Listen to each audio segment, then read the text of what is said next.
நீங்கள் பார்த்து கொண்டிருப்பது உங்கள் ஜாஷ்வா டிவி. சகல ஜனங்களுக்கும் நற்செய்தி.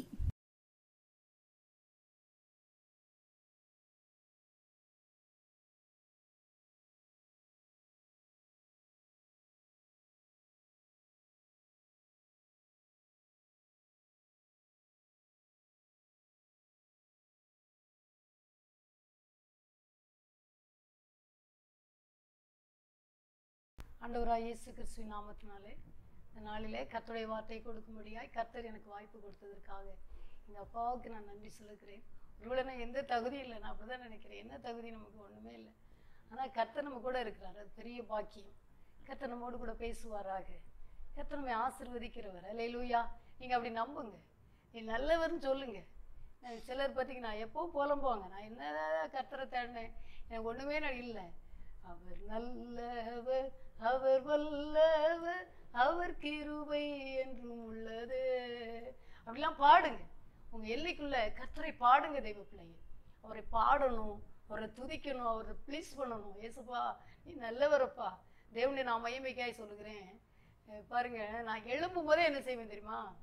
எழும்பும் போதே என் வாயில் என்ன வரும் தெரியுமா? நல்லவரே வல்லவரே, இப்படி வரும். நான் என்ன இப்போதானே எழும்புறோம். அந்த வேட கர்த்தர் உங்களை கனப்படுத்துவார். அவர் நல்லவரம்மா, அவர் வல்லவர். இன்றைக்கு ஆண்டு நம்ம கூட பேசும்படியா இன்றைக்கு ஒரு காரியத்தை சொன்னார். அவர் நல்லவர், உண்மையிலே அவர் பெரியவர். அதான் இஸ்ரவேலுக்கு, கர்த்தரை தேடுகிற இஸ்ரவேலருக்கு கர்த்தர் நல்லவராகவே இருக்கிறார் அப்படின்னு வார்த்தை சொல்கிறது இல்லையா, கர்த்தருடைய வார்த்தை. ஆமாம், அவர் நமக்கு நல்லவர். நம்மை ரட்சித்தவர், நம்மை அபிஷேகித்தவர், நம்மை பாதுகாக்கிறவர், நம்மை விடுவித்தவர், விடுவித்து கொண்டிருக்கிறவர், நம்மை பரலோகத்துக்கு அழைத்து செல்கிறவர். அவரோடு கூட ஆளுகை செய்வோம் என்று கர்த்தருடைய வார்த்தை சொல்கிறது. அவரோடு கூட போஜனம் பண்ணுவோமா? எவ்வளோ பெரிய பாக்கியம். சிங்காசனத்துக்கு நம்ம உங்களுக்கும் எனக்கும் ஆயத்தம் பண்ணி வச்சிருக்காரு. எவ்வளோ பெரிய பாக்கியம். வீடு கட்டி வைத்துரு, எவ்வளோ பெரிய பாக்கியம். யோசித்து பாருங்களேன். இந்த உலகத்துல இஸ்ரவேலை கர்த்தரால் ரட்சிக்கப்பட்ட ஜனமே, உனக்கு ஒப்பானவர் யார் என்று கர்த்தருடைய வார்த்தை சொல்லுது. அப்படியாய் இந்த நாளில் சங்கீதம் 121 எடுத்துக்கொள்ளலாம். ஆண்டு அந்த நாளில் பார்த்தீங்கன்னா ஆண்டு ஒரு ஆவிக்குரிய ரகசியத்தை உங்களுக்கு கற்றுக் கொடுக்க போகிறார். நமக்கு அதை தரப்போகிறார். சங்கீதம் 121 6 கர்த்தருடைய வார்த்தை சொல்கிறது. தாவீது அப்படி எழுதுகிறார். சங்கீதம் 121:1 எனக்கு ஒத்தாசை ஒரு பருவங்களுக்கு நேராக என் கண்களை ஏறெடுக்கிறேன். வானத்தையும் பூமியை உண்டாக்கின கர்த்தரிடத்திலிருந்து எனக்கு ஒத்தாசை வரும். என் காலை பாருங்க, இந்த நாளில் அந்த ஜெபத்தை பாருங்களேன். இது ஒரு ஜெபம். எனக்கு ஒத்தாசை வரும் பருவங்களுக்கு நேராக என் கண்களை ஏறெடுக்கிறேன். வானத்தையும் பூமியும் உண்டாக்கின கர்த்தரிடத்திலிருந்து எனக்கு ஒத்தாசை வரும் என்று வார்த்தை சொல்றது. எல்லாம் இந்த வேளையில பார்த்து கொண்டு தேவச்சனமே, நம்முடைய கண்கள் அவரை மட்டும் பார்க்கணும். கர்த்தர் எதிர்பார்க்கிறார். எனக்கு தாவீதை பாருங்களேன், எனக்கு ஒத்தாசை வரும் பருவங்களுக்கு நேராக என் கண்களை ஏறெடுக்கிறேன். கண்கள் மட்டுமல்ல, அவருடைய இருதயமும் கர்த்தரை நோக்கி நம்ம இருக்க வேண்டும், பார்க்க வேண்டும். நம்ம இருதயம் ஒருமுகப்பட வேண்டும். என் கண்கள் வேற எங்கேயும் பார்க்கல. இந்த அரசனுடைய அவனுடைய இதை பாருங்களேன், வாஞ்சையை பாருங்களேன். நம்ம எப்படி இருக்கோம், நம்ம எங்க இருக்கிறோம், கொஞ்சம் யோசித்து பார்ப்போமே. அநேகர் பார்த்தீங்கன்னா மெடிசன்லே கண்கள் இருக்கு. சிலருக்கு ஒவ்வொரு காரியத்தை குறித்து பிசாசு வச்சு வச்சிருப்பான், சுமையை வச்சிருப்பான். யாத்திராகமம் 6ஆம் அதிகாரத்தை எழுதியிருக்கிறது. எகிப்தியர் உங்கள் மேல் சுமத்தின சுமைகளை நீக்கி என்று எழுதியிருக்கிறது.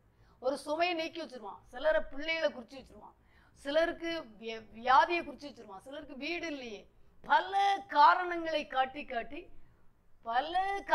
காட்டி அங்க மட்டும்தான் கண்களை வைக்க விடுவானே தவிர இருதயத்தை அங்க வச்சிருவான்.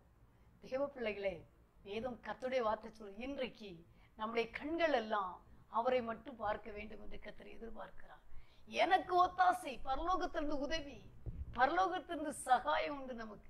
நமக்கு உதவி செய்கிறவர் மட்டும்தான். வேற ஒரு பக்கம் நமக்கு உதவி வருவது இல்லை. கிழக்கில மேற்குல இருந்து உதவி வருவது இல்லை.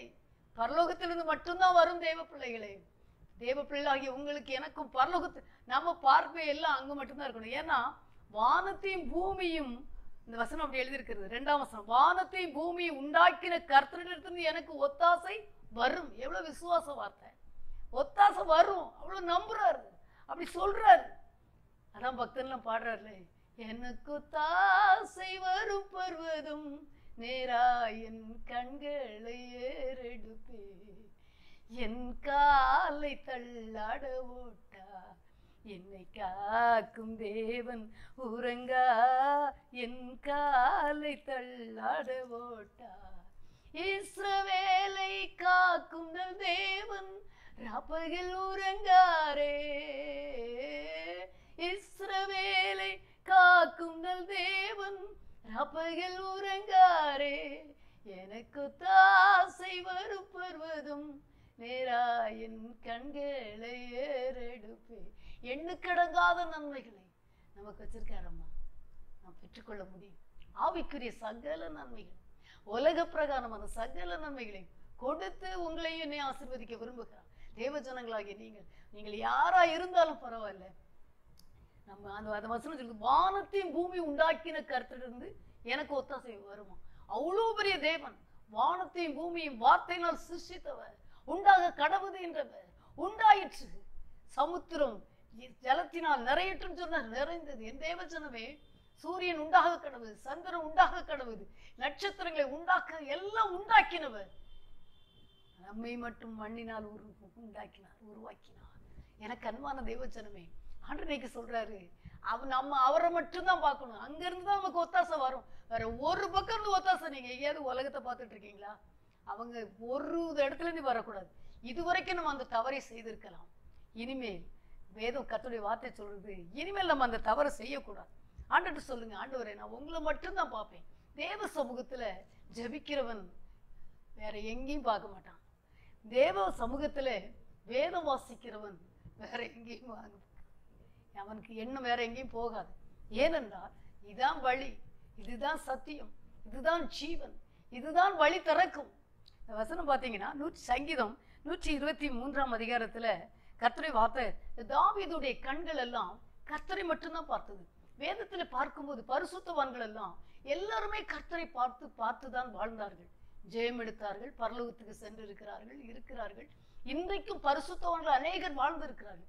நமக்கு பார்க்கிற தேவ பிள்ளைகளே, அநேகருக்கு நம்ம ஐத்திசார் அவங்கெல்லாம் தெரியும்.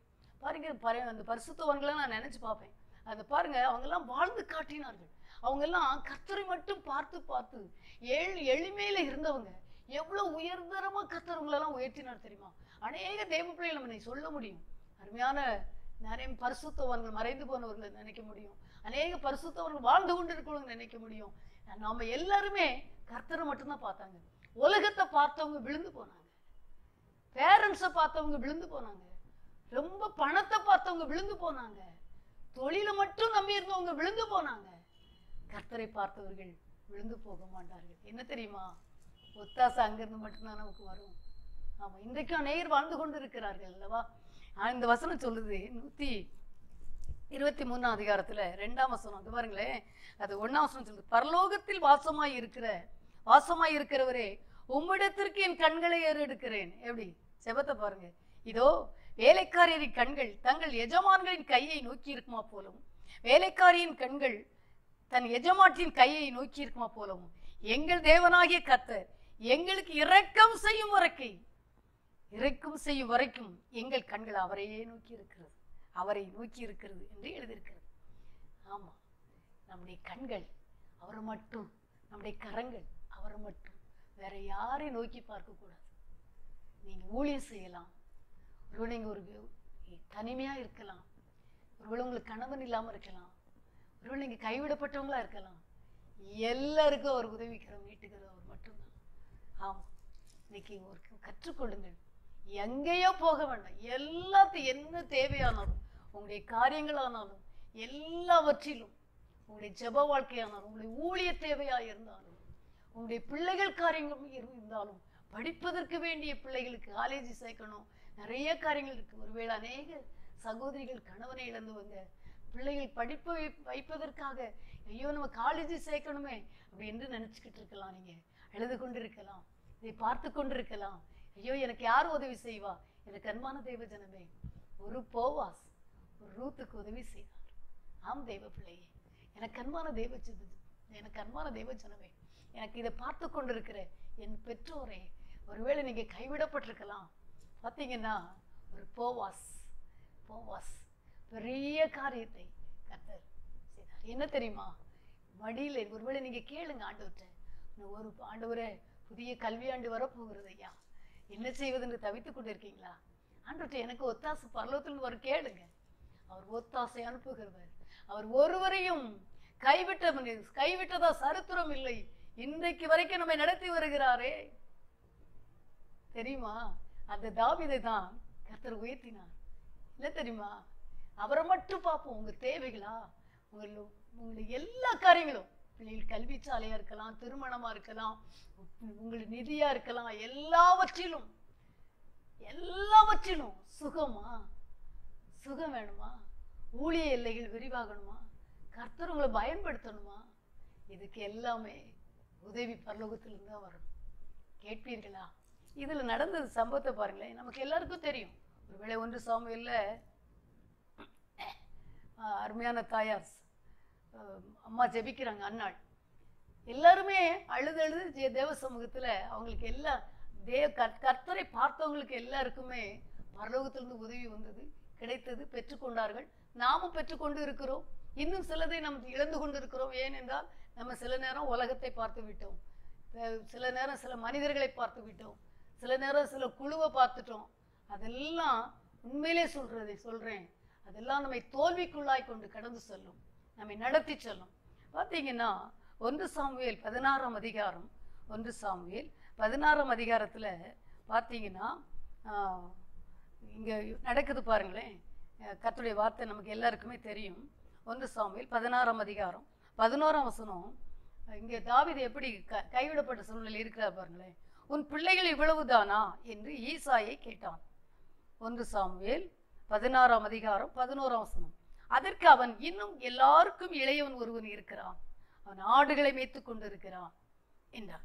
அப்பொழுது சாமுவேல் ஈசாயை நோக்கி ஆள் அனுப்பி அவனை அழைப்பி, இப்போ அவன் ஒரு கைவிடப்பட்ட சூழ்நிலையிலே, எல்லாராலும் மறைக்கப்பட்ட சூழ்நிலையிலே இருக்கிறான். ஒருவேளை ஆவிக்குரிய வாழ்க்கையிலே அநேகர் நம்மளை எல்லாரும் மறந்து விடுவார்கள். அப்படித்தான் இருக்கும். அப்படி ஆண்டவர் நடத்தி செல்வார். யோசேப்பை மறந்தார்கள், அதே போல தாவீதை மறந்தார்கள், உங்களையும் மறப்பார்கள். பார்த்து கொண்டிருக்க தேவ, ஒருவேளை நீங்க நினைக்கலாம், நான் நல்லதை தானே செய்யறேன், என்னை மறந்து விட்டார்களே. மறந்து விட்டார்கள். தகப்பனே மறந்துட்டார். ஆனா நடந்தது என்ன பார்த்தீங்கன்னா, அங்க பார்த்தீங்கன்னா 11ல மறந்துட்டாங்க. எனக்கு அன்பான தேவஜனமே, 1 சாமுவேல் 16-15 பார்த்தீங்கன்னா, 15 பாருங்களேன், அதை எடுத்துக்கொள்ளுங்கள். ரொம்ப ஆச்சரியமா இருக்கு. கர்த்தர் அப்படிப்பட்ட கிருபை உங்களுக்கு தரப்போகிறார். நீங்க நினைக்கலாம், நான் செபிச்சுக்கிட்டே இருக்கேன், எனக்கு அபிஷேகம் கிடைக்கல, எனக்கு ஒரு வல்லமை, கர்த்தருடைய வல்லமை கிடைக்க மாட்டேங்கி, எனக்கு தீர்க்க தரிசனம் கிடைக்கல, எனக்கு வசனத்தை போதிக்கவும் தெரியல, எனக்கு சிலர் செபிக்கவே தெரியல, சரியா வாசிக்கவும் முடியல என்னால, இல்லை அப்படின்னு நீங்க நினைச்சு சோர்ந்து போய் இருக்கலாம். நான் பல வருஷமா ரட்சிக்கப்பட்டிருக்கேன், எனக்கு உனக்கு அபிஷேகம் கிடைக்கலன்னு நினைக்கிறீங்களா? இங்க பாருங்களேன், இந்த குடும்ப சூழ்நிலையை பார்த்து, மனிதர்கள் மறந்து போன சூழ்நிலையை பார்த்து, ஒருவேளை நீங்க கிருபை வரங்கள் இல்லாதனால சோர்ந்து போகக்கூடாது. இன்னைக்கு பாருங்களேன், இந்த வசனத்தை எனக்கு ஆவியான அப்படி கற்றுச்சு கொடுத்தார். இதை பார்க்கிற தேவஜனமே, கர்த்தர் உங்களை உயிரடைய செய்வார், உங்களை பலப்படுத்துவார், உங்களை வல்லமையினால் நிரப்புவார். எல்லாரும் மறந்தாலும் இங்க பாத்தீங்கன்னா 14ஆம் வசனம் சொல்லுது, கர்த்தருடைய ஆவி சவுலை விட்டு நீங்கினார், கர்த்தரால் வரவிடப்பட்ட ஒரு பொல்லாத ஆவி அவனை கலங்க பண்ணி கொண்டிருந்தது. பிசாச வரட்டக்கூடிய அபிஷேகத்தை தாவீது கொடுத்திருக்கிறார். இன்னைக்கு உங்க மேல அந்த அபிஷேகத்தை கர்த்தர் வைக்க போகிறார். நீங்கள் உண்மையிலே ராஜரீக அபிஷேகத்தை பார்த்து கொண்டிருக்க தேவஜனமே, ராஜரீக அபிஷேகம், ஆளுகையின் அபிஷேகம், அவனை துரத்துகிற அபிஷேகத்தை கர்த்தர் தரப்போகிறார். இங்க என்ன நடக்கு பாருங்களேன். 15ஆம் வசனம். அப்பொழுது சவுலின் ஊழியக்காரர் அவனை நோக்கி, இதோ தேவனால் விடப்பட்ட ஒரு பொல்லாத ஆவி உம்மை கலங்க பண்ணுகிறதே. இதுவரைக்கும் தாவீதை அற்பமாய் எண்ணின சவுல், துரத்தின சவுல் இன்னைக்கு பாதிக்கப்பட்டிருக்கிறான். அதற்கு விடுதலை வாங்கும்படியாய் யாருக்கு அழைப்பு வருகிறது பாருங்க. ஒதுக்கப்பட்ட தாவீதுக்கு அவன் சவுலின் வேலைக்காரங்க சொல்றாங்க, சவுலின் வேலைக்காரன் வசனம் அப்படி எழுதி இருக்குது. அப்பொழுது சவுலின் ஊழியக்காரர் அவனை நோக்கி, இதோ தேவனால் விடப்பட்ட ஒரு பொல்லாத ஆவி உம்மை கலங்க பண்ணுகிறதே. 16ஆம் வசனம். சுரமண்டலம் வாசிக்கிறதில் தேறின ஒருவனை தேடும்படி எங்கள் ஆண்டவனாகிய நீர் உமக்கு முன்பாக நிற்கிற உம்முடைய அடியாருக்கு எங்களுக்கு சொல்லுவோம், நாங்க போய் கூட்டு வரோம்னு சொல்றாங்க. என்ன தெரியுமா சொல்றாங்க பாருங்களேன். வசனம் சொல்லுகிறது 18ஆம் வசனம், 1 சாமுவேல் 16-18. அப்பொழுது வேலைக்காரர்கள் சொல்றாங்க, சவுலுடைய வேலைக்காரர்கள் என்ன சொல்றாங்க பாருங்களேன். அப்பொழுது அந்த வேலைக்காரரில் ஒருவன் பிரதியுத்தரமாக, இதோ பெத்லேகேமியனாகிய ஈசாயின் குமாரன் ஒருவனை கண்டிருக்கிறேன், அவன் வாசிப்பதில் தேறினவன். உங்களுக்கு குறித்து ஆண்டவர் சொல்றார், நீ நம்ம நினைக்கிறோம் நமக்கு ஒண்ணுமே முடியாது, தகுதி இல்லை, எனக்கு ஊழியம் செய்ய தகுதி இல்லை, பிஸ்னஸ் செய்ய தகுதி இல்லை, குடும்பத்தை நடத்தையும் தகுதி இல்லை, எனக்கு ஒண்ணுமே தகுதி இல்லைன்னு நினைக்கிங்க. கர்த்தர் சொல்றார், நீ தான் என் தகுதி, நீ தான் சகோதரிய தகுதி உள்ளவள், நான் உன்னை தகுதிப்படுத்துவேன் என்று கர்த்தர் சொல்லுகிறான். இங்க பெற்றோரால் மறக்கப்பட்ட, உடன்பிறந்தவர்களால் மறக்கப்பட்ட தாவீதை எப்படி உயர்த்துகிறார் பாருங்க. எனக்கு அன்பான கிருபையை கொடுத்துட்டாரு, சத்துருவை அழிக்கக்கூடிய அபிஷேகத்தை கொடுத்திருக்காரு. அது எங்க வெளிப்படுது பாருங்களேன். இதோ ஈசாயின் குமாரன் ஒருவனை கண்டிருக்கிறேன், அவன் வாசிப்பதில் தேறினவன் 1, அவன் பராக்கிரமசாலி எப்படி, யுத்த வீரன் 3, காரிய சமர்த்தன் 4, சௌந்தரியம் உள்ளவன், கர்த்தர் அவனோடு கூட இருக்கிறார் என்றான். எவ்வளோ பெரிய பாக்கியம் பாருங்க. இன்றைக்கு கர்த்தர் உங்க கூட இருக்கிறாருமா. நீங்க யார் தெரியுமா? வசனம் சொல்லுது, வாசிப்பதில் தேறினவன், கிட்டார் வாசிப்பதில் தேறினவன். யாரு? ஆடு மேய்க்கிற தாவீது. அவன் வாசிப்பதில் தேறினவன், அவன் பராக்கிரமசாலி, யுத்த வீரன், சத்ரு அழிக்கிறவன், காரிய சமர்த்தன், ஞானமாய் நடந்து கொள்ளுகிறவன், சௌந்தரியம் உள்ளவன், கர்த்தவனோடு கூட இருக்கிறார். எனக்கு அன்பான தேவஜனமே, அப்படிப்பட்ட கிருபையை இன்னைக்கு உங்க மேல வைக்க போகிறார். ஆமா, ஆனா நம்முடைய கண்கள் சில நேரம் பார்த்தீங்கன்னா, சில தேவ பிள்ளைகள் ரொம்ப ஒரு மேல எனக்கு சோர்வை கொண்டு வருகிறேன். நானும் ஒரு ஊழியக்காரி, ஊழியர்கள் மட்டும்தான் பார்த்துட்டு இருக்காங்க. ஊழியரால ஒண்ணுமே செய்ய முடியாது. நம்முடைய ஊழியரை நம்ம கனப்படுத்த வேண்டும். ஆனால் நம்ம கனப்படுத்த வேண்டிய நம்ம ஆண்டவர் மட்டும்தான். ஆமா, இங்க பாருங்களேன், எனக்கு அன்பான தேவ ஜனமே, இவனுக்கு அழைப்பு, இவனுக்கு பெயரை பாருங்க தாவீதுக்கு. அது மட்டுமா? அப்பொழுது 23ஆம் வசனம் சொல்லுது, அப்பொழுது அப்படியே தேவனால் விடப்பட்ட ஆவி சவுலை பிடிக்கும் போது தாவீது சுரமண்டலத்தை எடுத்து தன் கையினால் வாசிப்பான், அதனாலே பொல்லாத ஆவி அவனை விட்டு நீங்க சவுல் ஆறுதல் அடைந்து சொஸ்தமாவான் என்று கர்த்தருடைய வார்த்தை சொல்லுது.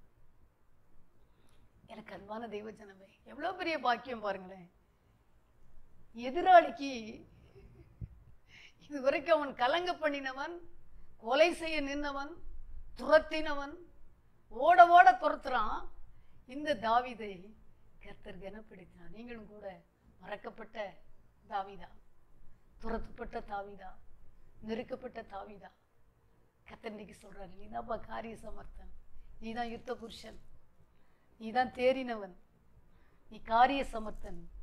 தாவீது வேதம் சொல்லுகிறது, அது 1 சாமுவேல் 18:14 வசனம் சொல்லுது, தாவீது தன் செய்கைகளில் எல்லாம் புத்திமானாய் நடந்தான், கர்த்தர் அவனோடு கூட இருந்தார். எவ்வளவு பெரிய பாக்கியம். இதுலயும் அப்படிதான் சொல்றது, கர்த்தர் அவனோடு கூட இருந்தார். உங்க கூட இருக்கிறாரம்மா. எனக்கு அன்பான சகோதரி, உங்க கூட இருந்தா என்ன செய்வார் தெரியுமா? எல்லா சூழ்நிலையும் மாற்றுவார். நீங்க பாவத்தில் விழுந்து கிடக்குறீங்களா, காதல்ல விழுந்து கிடக்குறீங்களா, இதுல பார்த்து கொண்டு இருக்கு தேவஜனமே, கர்த்தர் அதுல இருந்து உங்களை விடுவிப்பார். பார்த்தீங்கன்னா, கர்த்தர் அவனோடு கூட இருந்தார். கர்த்தர் அவனோடு கூட இப்படி செய்கைகளிலெல்லாம் புத்திமானாய் நடக்கும்படியா, காரிய சமர்த்தனா, யுத்த வீரனா. இவன் வாசிக்க வாசிக்க சத்துரு வெளியே போனான், ஆறுதல் அடைந்தானா சவுல். அப்படிப்பட்ட அபிஷேகத்தை இன்றைக்கு உங்க மேல வைக்க போகிறார். இதுவரைக்கும் பிசாசுக்கு பயந்துட்டு இருக்கீங்களா? மனுஷனுக்கு பயந்துட்டு இருக்கீங்களா? ஏதோ ஒரு சின்ன சின்ன சின்ன சிம்பிள் காரியத்துக்கெல்லாம் பயந்து போயிருக்கீங்களா? கர்த்தர் உங்க மேல ஒரு விசேஷ அபிஷேகத்தை வைக்க போகிறார். அப்படிப்பட்ட கிருபையை நீங்கள் பெற்றுக்கொள்ள போகிறீர்கள். தேவ பிள்ளையே, உன்னத பலத்தினால் உங்களை இடைக்கட்ட போகிறார். சங்கீதம் 136 தாவீது, கர்த்தரை துதியுங்கள், அவர் நல்லவர். எப்படி துதிக்கிறார் பாருங்களேன், துதிக்க பாருங்களேன். தாவீது ஐயோ என்று மூலையில போய் நிக்கல.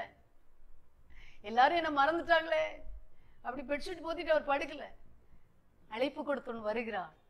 தேவ பிள்ளையே, கர்த்தர் அபிஷேகத்தை கொடுத்தது மட்டுமல்ல, அவனை சத்துருவை துரத்தும்படியான கிருபைகளை கொடுத்தார். இன்றைக்கு வரைக்கும் உங்களுக்கும் அப்படி எனக்கும் அப்படி தந்து கொண்டு இருக்கிறாரே. இன்றைக்கு உங்கள் அபிஷேகம் ஒருவேளை இன்றைக்கு அது தேங்கி கிடக்கிறதா? ஒருவேளை அது சரியா நீங்கள் பயன்படுத்தாமல், ஒருவேளை மாம்சத்துல ஓடுனதுனால உங்கள் அபிஷேகம் துருப்பிடித்து போனதா? மறுபடியும் ஆண்டவரே, என் அபிஷேகத்தை நான் காத்துக்கொள்ளவில்லையப்பா, நான் என் மனம் போல வாழ்ந்து விட்டேன் ஐயா, ரோமர் 8ஆம் அதிகாரத்தில் சொன்ன வண்ணமாய் நான் மாம்சத்திலே ஓடிவிட்டேன், மாம்சத்திலே பேசிவிட்டேன், மாம்சத்திலே செயல்படுகிறேன், குடும்பத்துக்குள்ளாய் போராடி கொண்டு இருக்கிறேன், சண்டை போட்டுக்கிட்டு இருக்கேன், என்னை மன்னிங்கன்னு கேளுங்க. ஆண்டவர் மாம்சத்தின் சிந்தை மரணம் என்று வேதம் சொல்லுது. எவர்கள் தேவனுடைய ஆவியால் நடத்தப்படுறான் அவர்கள் தான் தேவ புத்திரர் என்று கர்த்தருடைய வார்த்தை சொல்லுது. இன்னைக்கு ஆண்டவர் உங்களை விசேஷமா நிரப்ப போறாரு. ஆவியால் மாம்சத்துல ரோமர் 8ஆம் அதிகாரத்தை வாசிங்க. ஈஸியா நீங்க பாவத்தை மேற்கொள்ள முடியும், மாம்சத்தை மேற்கொள்ள முடியும், குடும்ப பிரச்சனையை மேற்கொள்ள முடியும். உங்க மேல வைத்திருக்கிற அபிஷேகத்தை மறுபடியும் கர்த்தர் சொல்றாரு, உங்களுக்கு ராஜரீக அபிஷேகத்தை, தாவீதுக்கு ராஜரீக அபிஷேகத்தை கொடுத்தா. 136 துதிக்கார் பாருங்க, தாழ்வில் நினைத்தவரை துதியுங்கள், அவர் கிருபை என்றும் உள்ளது. தேவ பிள்ளையே, அந்த தாவீதை கர்த்தர் உயர்த்தினார், என் இதயத்துக்கு ஏற்றவன் என்று சொன்னார். ஆனா அவருடைய கண்கள் கர்த்தரை மாத்தும் பார்த்து உடன் பிறந்தவங்களை பார்க்கல, ஒதுக்கி வச்ச பேரண்ட்ஸை பார்க்கல, மனைவியை பார்க்கல, எதிராளியை பார்க்கல, சீமையை பார்க்கல, ஒருவரையும் பார்க்கல. கர்த்தருடைய வார்த்தை மாத்திரம். வானத்தையும் பூமி உண்டாக்கின கர்த்தருக்கு எனக்கு ஒத்தாசை வரும். ஆண்டவர் அவனுக்கு எல்லாவற்றையும் கொடுத்தார். தெய்வ பிள்ளையை தாவீதுக்கு ஆவிக்கு ஆசீர்வாதம் மட்டுமா கொடுத்தாரு, உலக பிரகாரமும் கொடுத்தார். 1 நாளாகமம் 17ஆம் அதிகாரத்தை வாசித்து பாருங்கள். கர்த்தர் தாவீதுக்கு வீட்டை கட்டி கொடுத்தார். அங்கலாய்த்த தாவீது, அங்கெங்கே ஓடிக்கொண்டு ஒளிந்து கொண்டிருந்த தாவீதை கர்த்தர் சொன்னார், நான் உனக்கு வீடு கட்டுவேன். நாத்தான் தீர்க்கதரிசி மூலமாய் சொன்னார். நீங்க 1 நாளாகமம் 17ஆம் அதிகாரத்தை வாசித்து பாருங்கள். கர்த்தர் உங்க கூட பேசுவார். எனக்கு ஒத்தாசை ஒரு பருவங்களுக்கு நேராக விசுவாசத்தை சொல்லுங்கம்மா. ஆமா, எனக்கு ஒத்தாசை ஒரு பருவங்களுக்கு நேராக என் கண்களை ஏறெடுக்கிறேன். எல்லா ஒத்தாசையும் எல்லா உதவிகளும் பரலோகத்திலிருந்து வரும்.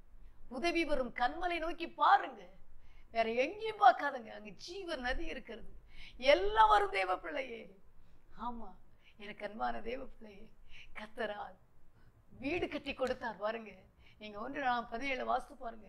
தீர்க்க மூலமாய் சொல்லுகிறார், நீ இனிமே அலைந்து தெரிவதில்லை.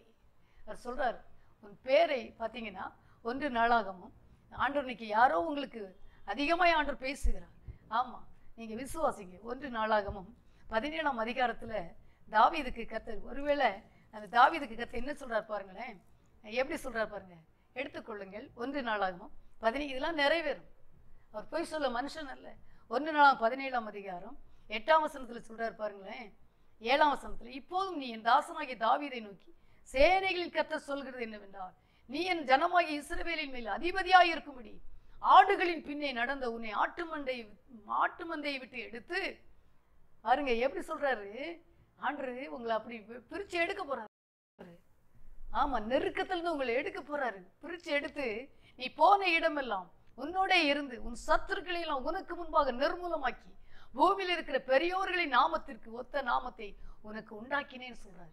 பெரியோர்களின் நாமம், உங்க பெயர். ஒருவேளை நான் மறிச்சு பெறுவனோ, இந்த பலவீனத்துல மறிச்சிருவனோ, இந்த பயத்துல நான் மறிச்சிருவனோ, இந்த வறுமையில நான் மறிச்சிருவனோ, இந்த கடன்ல என்ன பிடிச்சிருவாங்களோ, ஐயோ நான் பல விதத்துல பாதிக்கப்பட்டுருவனோ நீ நினைக்காதீங்க. கர்த்தர் சொல்றாரு, உங்க கண்கள் அவரை மட்டும் பார்க்கட்டும். பாருங்களேன், நீ போன இடமெல்லாம் தாவீதோடு இருந்தது என்ன தெரியுமா, உங்க கூட வருவார். அங்க இருக்காரு. 1 சாமுவேல் 16 உன் கூட, அவர் கூட இருக்கிறார். புத்திமானா நடத்துறாரு, யுத்தம் பண்ண வைக்கிறாரு, விடுதலை கொடுக்க முடியாது, ஊழியம் செய்ய முடியாது. அங்கே அழைப்பு கொடுக்கப்பட்டது. எதிராளிக்கு ஜெபிக்கிறாரு. சவுல் ஆறுதல் அடைகிறான், சத்துரு வெளியே போகிறான். உனக்குள்ள புகுந்த ஆவி, பொறாமை ஆவி, நன்மை பெற்ற சவுல். மறந்து போகாதே, எந்த ஊழியனை தவறாய் பேசாதீர்கள் தெய்வ பிள்ளைகளை. நன்மை பெற்றவர்களை தூற்றாதீர்கள் தயவு செய்து. பொல்லாத ஆவி புகுந்துருவான். ரொம்ப கவனம். இந்த நாள்ல பாத்தீங்கன்னா இங்க தாவீதை பாருங்களேன். தாவீது ஒண்ணுமே செய்யல. ஆண்டவருடைய கிருபை. தவறு செய்தது உண்மை, ஆனால் மனம் திருந்தி அதற்கப்புறம் கர்த்தருடைய வழிநடத்து கெஞ்சி துதித்து பாடி ஜெபிச்சு அழுது பெற்றுக்கொண்டார். நம்மளும் அதைத்தான் செய்யணும். என்ன சொல்ல தெரியுமா, உங்களுக்கு ஊர்ல இருக்கிற பெரியோர்களின் நாமம், உங்க பெயரை பிசாசு அழிக்கணும்னு நினைக்கலாம், கிறுக்கி போடணும்னு நினைக்கலாம், மூடி போடணும்னு நினைக்கலாம். நடக்காது. தாவீது சொல்றாரு, பூமியில் இருக்கிற பெரியோர்களின் நாமத்திற்கு ஒத்த நாமத்தை உனக்கு உண்டாக்கினேன். நான் ஆண்டு சொல்றாரு, நான் என் ஜனமாகி இஸ்ரவேலுக்கு ஒரு இடத்தை ஏற்படுத்தி அன்று இதை பார்த்து கொண்டிருக்கவங்களை பார்த்து சொல்றாரு, ஒரு இடத்தை ஆயத்தம் பண்ண போறேன், உங்க வீடை கட்ட போறாரு, உங்களுக்கு திருமணம் நடத்த போறாரு, உங்களுக்கு குழந்தை பாக்கியத்தை தர போறாரு, உங்களுக்கு நல்ல வேலையை தர போறாரு, உங்களை ஒரு ஊழியக்காரனை மாற்ற போறாரு, உங்களை கிருபையை தந்து நடத்த போறாரு, உங்களுக்கு அபிஷேகத்தை தந்து நடத்த போறாரு, இதுவரைக்கும் உங்களுக்கு முத்திர மோதிரத்தை தந்து சத்துருவை அழிக்கும்படியான ரீபலா உங்க மேல இந்த கிருபையின் ஆவியை வைக்க போகிறார் தெய்வ பிள்ளையே. அதை பெற்றுக்கொண்டு நீங்கள் சத்துருவை அழிக்க முடியும். கர்த்தர் செய்வார், உங்களை கொண்டு செய்வார். ஏன் உங்க கூட இருக்கிறார். தாவீதோடு இருந்தார்ல, தாவீது கண்கள் அங்க மட்டும்தான் இருந்தது. தாவீது துதித்தார். 136 சங்கீதத்தெல்லாம் வாசிங்க, சங்கீதம் 107 வாசிங்க. வேதத்தை வாசிக்கிறவர்களுக்கு மிகுந்த சமாதானம் உண்டு என்று கர்த்தருடைய வார்த்தை சொல்லுது. இந்த வசனம் சொல்லுது பாருங்களேன், 1 நாளாகவும் 17ஆம் அதிகாரம் 9ஆம் வசனம். நான் என் ஜனமாகி இஸ்ரவேலுக்கு ஒரு இடத்தையும் ஏற்படுத்தி அவர்கள் தங்கள் ஸ்தானத்திலே குடியிருக்கவும், இனி அவர்கள் அலையாமலும். தங்கள் ஸ்தானம். ஒருவேளை நீங்க நினைக்கலாம், எனக்கு இந்த வேலை ஸ்ட்ராங் ஆக்கப்படுமா, ஒருவேளை இந்த வீடு நான் வித்துருவனோ, இந்த கடல்ல மாட்டிடுவனோ, இல்லை ஊழியம் உடைஞ்சிருமோ, பல கேள்விகள் உங்களுக்குள்ள இருக்கலாம். ஆனா ஆண்டவர் சொல்றாரு, இங்க என்ன சொல்றாரு பாருங்களேன், தங்கள் ஸ்தானத்திலே குடியிருக்கவும். உங்களை தங்கள் ஸ்தானத்துல வைக்க போறாரு. ஸ்தானம் அப்படின்னா உங்களுக்குன்னு ஒரு ஸ்தானம் வச்சிருக்காரு, ஒரு உயர்வு வச்சிருக்காரு. தெய்வ பிள்ளையே, என்ன செய்யணும், நீங்க அவரை மட்டும் பார்க்கணும். அன்னால் அவரை மட்டும்தான் பார்த்தாங்க, அவரை மட்டும்தான். அவருடைய கண்கள் கணவனை பார்க்கல, வேதனைப்படுத்தின அந்த சகோதரியை பார்க்கல, அழுதாங்க. இந்த நாளிலே கர்த்தர் சொல்றாரு, என்ன சொல்றாரு தெரியுமா, அந்த வசனம் சொல்லுது, நீங்க வாசித்து பாருங்க. 1 நாளாகவும் 17ஆம் அதிகாரத்துல, நியாயக்கேட்டின் மக்களால் இனி சிறுமைப்படாமலும் இருக்கும் அவரை நாட்டினேன்னு சொல்றாரு. உனக்கு வீடும் கட்டுவேன், உன் பேரை பெருமைப்படுத்துவேன். தாவீது அப்படி சொல்றாரு, உன் பேரை பெருமைப்படுத்துவேன். ஊர்ல இருக்கிற பெரியோர்களின் நாமமா, உங்க பேரை சொன்னா எல்லாருக்கும் தெரியும்படியா பிரபலப்படுத்துவாராம், கனப்படுத்துவாராம். கர்த்தரை தேடுகிறவர்களுக்கோ ஒரு நன்மை குறைபடாதம்மா. ஆமா தெய்வ பிள்ளையே, அப்படிப்பட்ட காரியத்தை கர்த்தர் செய்ய போறார். இதுல என்ன சொல்ற பாருங்களேன், நியாயக்கேட்டின் மக்களால் இனி சிறுமைப்படாமல் இருக்கவும் அவர்களை நாட்டினேன், உன் சத்துருக்களை எல்லாம் கீழ்ப்படுத்தினேன். இப்போதும் கர்த்தர் உனக்கு ஒரு வீட்டை கட்டுவார் என்பதை உனக்கு அறிவிக்கிறேன். அப்படி சொல்றாரு, தீர்க்கன் சொல்றாரு, நாத்தான் சொல்றாரு, உனக்கு ஒரு வீட்டை கட்ட போறாரியா. ஆமா, இதுவரைக்கும் நீ அலைஞ்சிட்ட, உனக்கு ஒரு வீட்டை கட்ட போகிறார், உங்களுக்கு செய்ய போகிறார். தெய்வ பிள்ளையே, இன்றைக்கு ஆண்டவர்கிட்ட நீங்க ஒப்பு கொடுங்க. என்னை முழுவதும் என்னை தாழ்த்தி கொடுக்கிறேன் ஐயா, நான் உங்களை மட்டும்தான் பார்ப்பேன்ப்பா, உங்களை மட்டும்தான் பார்ப்பேன் ஆண்டவரே, நான் உங்களை துதிப்பேன் ஆண்டவரே. தேவ பிள்ளையே, தேவ கிருபை என்றும் உள்ளது. அந்த பாடலாம் பாடுங்க. கர்த்தனுக்கு உங்களை விசேஷ கிருபையினால், விசேஷ வல்லமையினால், விசேஷ அபிஷேகத்தினால், விசேஷ கிருபைகளினால் உங்களை தங்கள் ஸ்தானத்துல நட்ட போகிறார். உங்களுடைய கண்கள் அவரை மட்டும் பார்க்கட்டும், வேற யாரையும் பார்க்காதங்க. வேற எங்க இருந்து நமக்கு ஹெல்ப் வராது. அடிமை வாழ்க்கையில நான் இதுவரைக்கும் பாத்தீங்கன்னா எனக்கு எங்க இருந்து உதவி வராது. ஆமா, எங்க இருந்து வராது. நான் எதிர்பார்ப்பு ஒரு நாள், நான் முன்னால எதிர்பார்த்திருக்கிறேன், ஒரு நாளும் வருவதில்லை. கர்த்தரை மட்டும் பார்ப்பேன், கர்த்தரை மட்டும் அழுவேன், கர்த்தரை மட்டும் செபிப்பேன், அவரே செய்வார். தேவ கிருபை என்றும் உள்ளதே, அவர் கிருபை என்றும் உள்ளதே, அவரை போற்றி துதித்து பாடி அல்லேலூயா என்றார் பரிப்போ, அவரை போற்றி துதித்து பாடி அல்லேலூயா என்றார் பரிப்போ. நல்ல துதிங்க. கர்த்தர் விசேஷ ராஜரீக அபிஷேகத்தை தந்து கனப்படுத்த போகிறார். ராஜரீக அபிஷேகம் தான் ஆளுகையின் அபிஷேகம் தாவீதுக்கு கொடுத்தார். அதிபதியாய் மாற்ற போகிறார், பெயரை பெருமைப்படுத்த போகிறார், வீட்டை கட்ட போகிறார். தங்கள் ஸ்தானத்துல அலைவது இல்லை, இனிமே தங்கள் ஸ்தானத்துல உங்களை குடியிருக்க பண்ண போகிறார். ஆனா நம்முடைய கண்கள் அவரை மாற்றும். எனக்கு ஒத்தாசை வரும் பருவங்களுக்கு நேரா நீங்க கேளுங்க, எல்லாம் அங்கிருந்து வரும். பரலோக தந்தை, நன்றி செலுத்துகிறோம் ஐயா. ஆமாப்பா, என்னுடைய கண்கள் உலகத்தை அல்ல, பூமியை அல்லப்பா, அழிந்து போகிற இந்த உலகத்தை அல்லப்பா, உங்களை மட்டும் பார்த்து தாவீதை உயர்த்தின கர்த்தர் மை காட் மை துதிக்கிறோயா. என் ஜனங்களை வாஸ்மலாக்கவா. ஒத்தாசை இவர்களுக்கு பரலோகத்திலிருந்து எல்லாருக்கும் உண்டாவதாக. எண்ணுக்கடங்காத நன்மைகள் என்று எழுதியிருக்கிறதப்பா. எண்ணுக்கடங்காத நன்மைகள் என் ஜனத்தை நிரப்புவதாக. ஆவிக்குரிய கிருபைகள் இவர்கள் மேல் உண்டாவதாக. இவர்கள் இதுவரைக்கும் ஜெபித்தது போல அல்லப்பா, ஒரு விசேஷ ஜெபாவி இவர்கள் மேல் ஊற்றுவீராக. இதுவரை வேதம் வாசித்தது மட்டுமல்ல, ஒரு விசேஷித்த உம்முடைய வார்த்தையின் வல்லமை ஒரே வல்லமா அந்த ஆமப்பா சவுலுக்குள்ள இந்த ஆவிகளை துரத்தும்படியாய் தாவீதுக்கு, காட்டுக்குள் இருந்த தாவீதுக்கு, எல்லாராலும் மறக்கப்பட்ட தாவீதுக்கு அந்த கிருபையை வைத்தீரே. அந்த அபிஷேகம் என் ஜனத்திற்குள்ளா எல்லாருக்குள்ளே பார்க்கிற எல்லாருக்குள்ளே இறங்கட்டும். பாவத்தை மேற்கொள்ளுகிற, சத்துருவை கீழ்ப்படுத்துகிற, ஓ மை காட், தேறினவனாய், காரிய சமர்த்தனாய், யுத்த வீரனாய், சௌந்தரிய உள்ளவனாய், அப்படிப்பட்ட அபிஷேகத்தினால் நிரப்பிருங்கப்பா. ஆவிக்குரிய சகல ஆசீர்வாதத்தை, ஆவிக்குரிய அழகையும் பிள்ளைகள் மேல வைப்பீராக. உலக பிரகாரமாய் ஆசீர்வதிப்பீராக. தங்கள் ஸ்தானத்திலே அலக்கழிந்தது போதும். இவர்கள் தத்தளிப்பின் பாத்திரங்கள் விலகட்டும். இயேசுவின் ஆசீர்வதி. ஏசாயா 51:22 படி தகப்பனே, தத்தளிப்புகள் மாறட்டும். கேட்டின் மக்கள் எல்லாம் தேவையற்ற வார்த்தைகள், தேவையற்ற செயல்கள், தேவையற்ற பொறாமைகள், வன்கண்கள் எல்லாம் அழியட்டும். இயேசுவின் ரத்தத்தினால் சத்துருவை கீழ்ப்படுத்தி ஜெயம் எடுப்பார்களாக. தாவீது நாளுக்கு நாள், தாவீது செய்கைகளில் எல்லாம் புத்திமானாய் நடந்தான். அந்த அபிஷேகத்தை எல்லாரும் மேல வச்சிருக்க.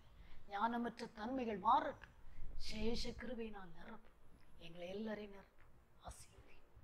ஆசீர்வதி, ஆசீர்வதி. 1 நாளாகும் 17, 1 சாமுவேல் 16 இதெல்லாம் அவர்கள் வாழ்க்கையில் எல்லாம் பலிப்பதாக.